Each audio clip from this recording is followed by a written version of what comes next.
Hello friend, मेरा नाम है शहबाज। आप देख रहे हैं स्मार्ट एयर कूल सिस्टम। तो फ्रेंड, आज के वीडियो में हम लोग जानेंगे कि जो हम लोगों का जो रेफ्रिजरेटर होता है डबल डोर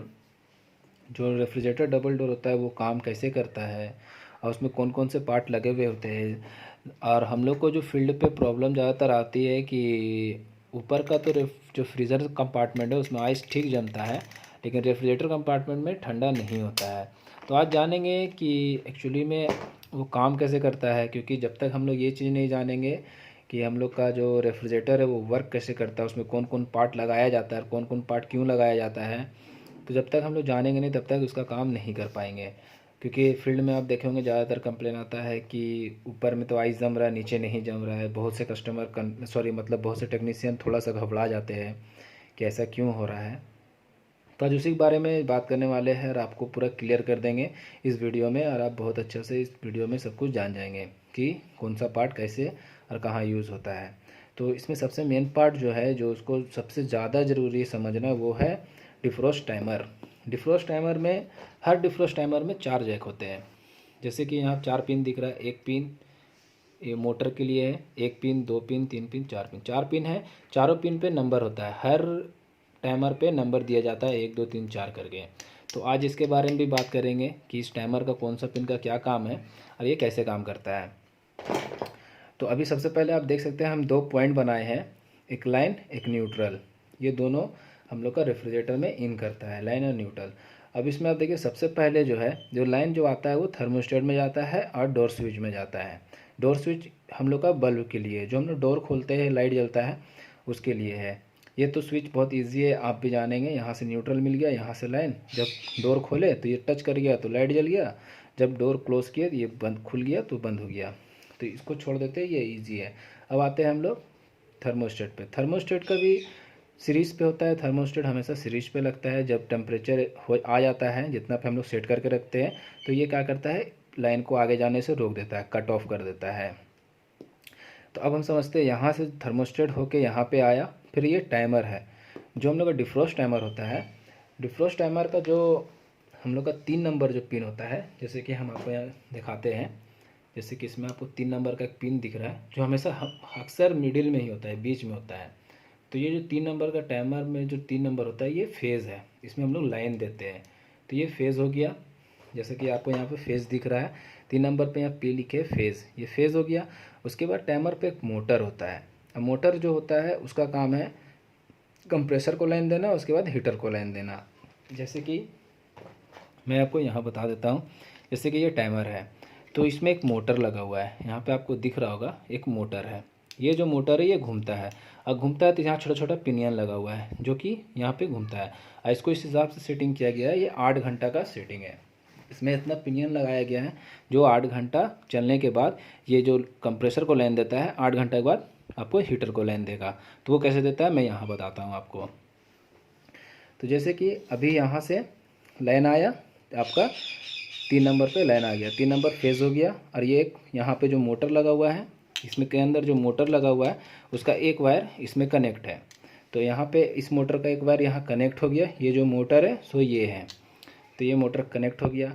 अभी मोटर को चलने के लिए न्यूट्रल भी चाहिए। तो यहाँ से जब न्यूट्रल जाता है, ये यहाँ से थर्मल फ्यूज से होते हुए, हीटर से होते हुए यहाँ आता है।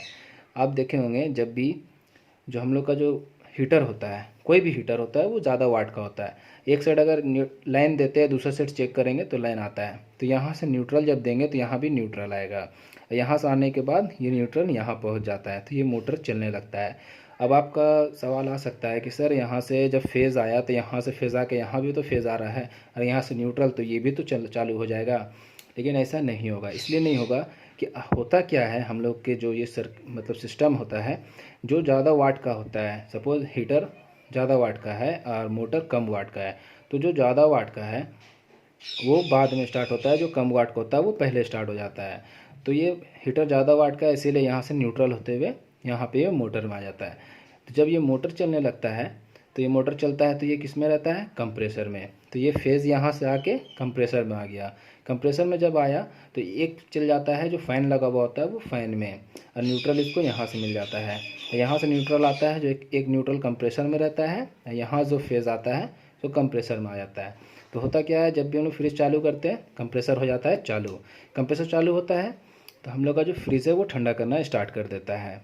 अब क्या होता है, जब ये मोटर, ध्यान से समझिएगा, जब ये मोटर 8 घंटा चालू रहता है, 8 घंटा कैसे चालू रहता है उसको भी समझना बहुत ज़रूरी है। सपोज़ लाइन हम लोग स्विच ऑन किए, स्विच ऑन करने के बाद 2 घंटा या 3 घंटा, सपोज़ 3 घंटा मशीन चला, रूम आपका 3 घंटा मशीन चलने के बाद फ्रिज ठंडा हो गया, थर्मोस्टेट उसको कट कर दिया, तो ये मोटर कितना घंटा चला, सिर्फ 3 घंटा चला। अभी भी उसको 8 घंटा चलने के लिए 5 घंटा बाकी है। तो अब क्या होगा, जब टेम्परेचर इसका बढ़ जाएगा, जब फिर से थर्मोस्टेट स्टार्ट होगा और जब फिर से ये 5 घंटा चलेगा, मतलब 3 पहले चला था, 5 उसके बाद चला, तब इसका 8 घंटा जब कंप्लीट होगा तब ये क्या करेगा, 8 घंटा के बाद ये इसको कंप्रेसर को लाइन देना बंद करके छोड़ के ये दे देगा बायोमेटल को। जो बायोमेटल का जो जैक है, जो यहाँ पे आपको दिख रहा होगा पिन, यहाँ जो 2 नंबर है ये हीटर के लिए है। हीटर में लाइन जाने से पहले इसको बायोमेटल में जाना पड़ता है। अब बायोमेटल में जब जाएगा तो बायोमेटल आपका ओपन रहेगा। ओपन ये रहता है, जब ये बायोमेटल को आप चेक कीजिएगा, ये बायोमेटल है, जब इसको आप यहाँ कॉन्टिन्यूटी चेक कीजिएगा तो आपको नहीं बताएगा, क्योंकि ये काम कैसे करता है बायोमेटल वो भी जानना बहुत ज़रूरी है।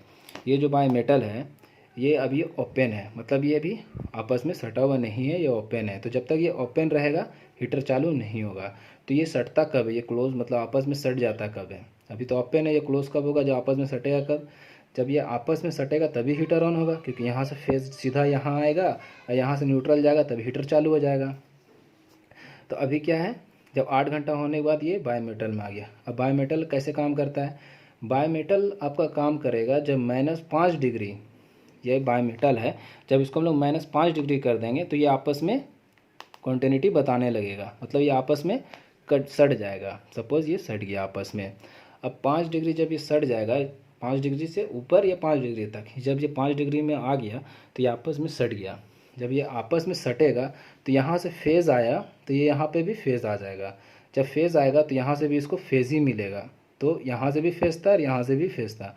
तब उस दौरान क्या होगा, मोटर ऑफ हो जाएगा, ये बंद हो जाएगा, तभी क्या है यहाँ पे सटा हुआ रह जाएगा। जब यहाँ पे ये सटा हुआ रह जाएगा तब आपका ये हीटर स्टार्ट हो जाएगा। क्योंकि अगर आप देखिएगा यहाँ से ऐसे आया लाइन, ये जो फेज़ लाइन आया जिसको फेज़ बोलते हैं हम लोग, ये लाइन यहाँ आया, यहाँ से हीटर में यहाँ चल गया और यहाँ से न्यूट्रल आते हुए यहाँ चल गया। और जब आया तब क्या हुआ, हीटर चालू हो गया। हीटर जब चालू होगा तो जो भी हम लोग का कूलिंग कॉइल में इवापोरेटर में जो आइस है उसको मेल्ट करना स्टार्ट कर देगा। और उस दौरान क्या होता है, जब ये मेल्ट करता है तो आप देख सकते हैं कि यहाँ से जो कंप्रेसर को फेज़ और फ़ैन को जो फेज़ मिल रहा था वो बंद है, तो कंप्रेसर यहाँ पे पूरी तरह से बंद हो जाती है, हम लोग का हीटर ऑन हो जाता है। जब हीटर ऑन हो जाएगा तो क्या है, अंदर का बर्फ़ पिघलना लगेगा। अब उसके बाद ये फिर से जब रिटर्न ये कब कटेगा, यहाँ से ओपन कब होगा, जब बायोमेटल सेंस करेगा कि कूलिंग कोयल का जो टेम्परेचर वो +10 डिग्री हो गया। ये +10 डिग्री जब होगा, चाहे वो कितना भी टाइम लगे, वो डिपेंड करता है आइस को मेल्ट होने पे। मान लीजिए ये फिर +10 डिग्री आया तो यहाँ से ये कट जाएगा। जब यहाँ से ये कटा, यहाँ से एग्जांपल ये कट गया, कटने के बाद क्या हुआ, जो यहाँ से न्यूट्रल गया था वो फिर से न्यूट्रल यहाँ से इसमें आ गया, क्योंकि फेस तो यहाँ से कट हो गया। जब मोटर फिर से यहाँ चलेगा टाइमर का तो वो क्या करेगा, फिर इसको यहाँ से चेंज करके फिर से उसको ले आएगा कंप्रेसर में, फिर से ये कंप्रेसर में आ जाएगा, फिर से कंप्रेसर 8 घंटा रन करने लगेगा। तो यहाँ तक तो आप बहुत अच्छा से समझ गए होंगे। अब आते हैं हम लोग थर्मल फ्यूज़ का। जैसे कि एक फ्यूज़ है इसमें, जैसे कि आपको एक दिख रहा है, इसके अंदर एक थर्मल फ्यूज़ है। तो ये थर्मल फ्यूज़ का काम क्या है, इसको भी जानना बहुत ज़रूरी है। थर्मल फ्यूज़ हमेशा आपका न्यूट्रल, मतलब जो न्यूट्रल में लगा हुआ होता है और हीटर के सीरीज़ पे होता है। ये अगर उड़ता है, सपोज़ ये कब ख़राब होगा थर्मल फ्यूज़, जब मान लीजिए बायोमेटल यहाँ पे जब -5 डिग्री कूलिंग कॉइल पे आ जाता है और ये आपस में सट जाता है और आपका जो ये लाइन है इधर आया तो हीटर चालू है, कंप्रेसर बंद है। यहाँ से लाइन आया, ये चालू है और ये ख़राब हो गया है। अब ये +10 होने के बाद भी ये नहीं हट रहा है, तो उस दौरान क्या होगा, जब बायोमेटल ख़राब होगा तो हीटर कंटिन्यू चालू रहेगा। जब कंटिन्यू चालू रहेगा तब क्या होगा कि वहाँ का टेम्परेचर बढ़ने लगेगा, क्योंकि वहाँ तो कंप्रेसर बंद है तो आपका टेम्परेचर मतलब कूलिंग कॉइल ठंडा नहीं हो रहा है। तो उस दौरान क्या होगा, हीटर चालू रहने के कारण गर्मी बढ़ने लगेगा। जब अंदर का टेम्परेचर बढ़ने लगेगा तो अंदर पे आपका जल भी सकता है रेफ्रिजरेटर। तो उसको सेफ्टी के लिए लगाया गया थर्मल फ्यूज़। थर्मल फ्यूज़ का काम क्या है, जब हीटर कंटिन्यू चलने लगेगा तो 70 डिग्री जैसे सेंस करेगा थर्मल फ्यूज़, ये थर्मल फ्यूज़ जैसे सेंस करेगा कि 70 डिग्री अंदर का टेम्परेचर हो गया है, ये ऑटोमेटिक हो जाएगा फ्यूज़, ये हो जाएगा कट यहाँ से। जब ये फ्यूज़ होगा तब क्या होगा, फ्यूज़ होने के बाद ये फ्यूज़ हुआ तो अब क्या है, यहाँ से ये न्यूट्रल को पूरा काट दिया। अब जब ये न्यूट्रल कट गया तो क्या है, यहाँ से हीटर हो गया ऑफ़। जब हीटर ऑफ़ हो जाएगा उस समय क्या होगा, ये हो जाएगा मोटर भी ऑफ़। जब ये मोटर ऑफ़ हो जाएगा तो ये कंप्रेसर को भी लाइन नहीं जाएगा क्योंकि ये तो हीटर में ही था। तो उस दौरान में क्या होगा, मशीन हो जाएगा पूरा शट डाउन। उसमें सिर्फ आपको दिखेगा कि लाइट जल रहा है लेकिन ठंडा ठंडा करेगा ना कुछ करेगा। उस समय आप चेक कीजिएगा तो आपका कंप्रेसर भी नहीं चल रहेगा। जब आप फील्ड में जाते हैं और आपको दिखता है कि बाकी हम लोगों का सब वायर ठीक है फिर भी कंप्रेसर रन नहीं कर रहा है, अंदर का फ़ैन नहीं चल रहा है, तो उस दौरान हम लोग थर्मल फ्यूज़ को भी चेक कर सकते हैं। उस दौरान हम लोग क्या क्या चेक कर सकते हैं, अगर कंप्रेसर नहीं चलता है, कंप्रेसर तक पावर नहीं पहुंच रहा है तो उसमें हमको चेक करना पड़ेगा सबसे पहले thermal fuse. Thermal fuse check करेंगे, थर्मल फ्यूज़ का क्वांटिटी बता रहा है तब हम लोग चेक करेंगे हीटर का रेजिस्टेंस। अगर हीटर का रेजिस्टेंस सही बता रहा है, अगर हीटर हम लोग का सही है, हीटर तक यहाँ पे रेजिस्टेंस बता रहा है, तो हो सकता है टाइमर ख़राब हो गया हो या टाइमर का जो मोटर है वो ख़राब हो गया लेकिन ये मोटर बहुत कम केस में ख़राब होता है। अगर ये मोटर ख़राब हो जाएगा तो भी हम लोग का ये काम नहीं करेगा। तो आपको समझ में आ गया। अगर आप बाहर में इसको चेक कीजिएगा, अगर इसको आप अपने लाइन से चेक कीजिएगा तो होगा क्या, इसमें आपको पावर देना पड़ेगा। जो 1 नंबर है उसमें और जो बीच का जो 3 नंबर है उसमें, जब इसमें पावर दीजिएगा, आप लाइन और न्यूट्रल डालिएगा, तब क्या है, ये मोटर आपको घूमते हुए दिखेगा। ये मोटर जब आपका घूम रहा है तो आप चेक कर सकते हैं, इसमें आपको 4 नंबर पे, जो यहाँ पे 4 नंबर का है, 4 नंबर पर इस पर आपस में कॉन्टिन्यूटी बताने लगेगा। या तो आप चेक कर सकते हैं सीरीज बल्ब से, ये दोनों आपस में सटा हुआ मिलेगा। और 8 घंटा के बाद जब ये 8 घंटा कंटिन्यू चल जाता है तो कुछ सेकंड के लिए आपको दिखेगा कि ये दोनों आपस में कनेक्ट होता है। कुछ सेकंड के लिए ये कनेक्ट होता है फिर तुरंत छोड़ देता है। ज़्यादातर 8 घंटा इससे कनेक्ट रहता है। तो इसके बारे में आप समझ गए कि ये कैसे काम करता है। बायोमेटल चेक करने का तरीका है, अगर आप कस्टमर के घर पे जाते हैं, बायोमेटल चेक करने का बहुत आसान तरीका है। आपको इसे कॉन्टिन्यूटी पे चेक करना है।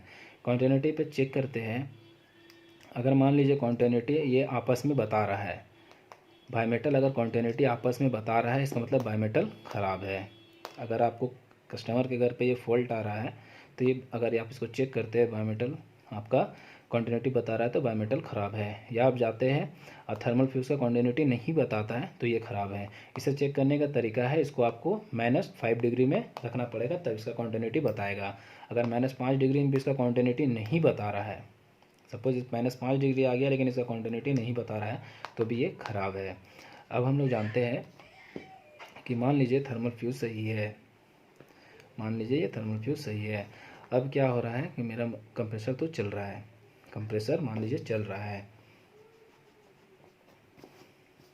मान लीजिए कंप्रेसर चल रहा है, अभी कंप्रेसर रन कर रहा है। अब उस दौरान क्या हो रहा है कि जब कंप्रेसर चलने 8 घंटा पूरा हो रहा है उसके बाद कंप्रेसर तो बंद हो रहा है। 8 घंटा जब चल गया तो कंप्रेसर बंद हो गया। कंप्रेसर बंद होने के बाद क्या होगा, 8 घंटा के बाद ये फिर से लाइन दे देगा बायोमेटल को। बायोमेटल को जैसे ही ये लाइन दिया, अजाने बायोमेटल को देने के बाद आपका यहाँ पे बायोमेटल ओपन ही रह जा रहा है। बायोमेटल ओपन ही रह जा रहा है मतलब ये ख़राब हो गया है, ये सटा हुआ नहीं है या ओपन रह गया।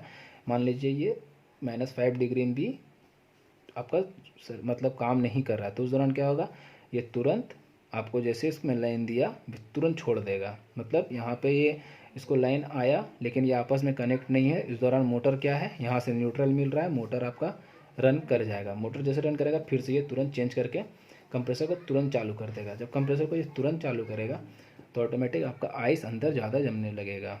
आइस ज़्यादा जमेगा तो ऊपर ठंडा नहीं करेगा, सॉरी ऊपर ठंडा करेगा नीचे ठंडा नहीं करेगा। तो इसी तरह आपको फील्ड में चेक करना है। आई होप फ्रेंड वीडियो आपको समझ में आया हो, और वीडियो समझ में आया हो तो प्लीज़ हमारे यूट्यूब चैनल को लाइक कीजिएगा, शेयर कीजिएगा और सब्सक्राइब कीजिएगा। और फ्रेंड अगर कोई भी इस वीडियो में अगर आपको कुछ भी समझ में नहीं आया हो तो प्लीज़ हमें कमेंट में बताइएगा, हम आपको कमेंट में क्लियर कर देंगे। तो ठीक है फ्रेंड, वीडियो देखने के लिए धन्यवाद। आपका दिन शुभ हो।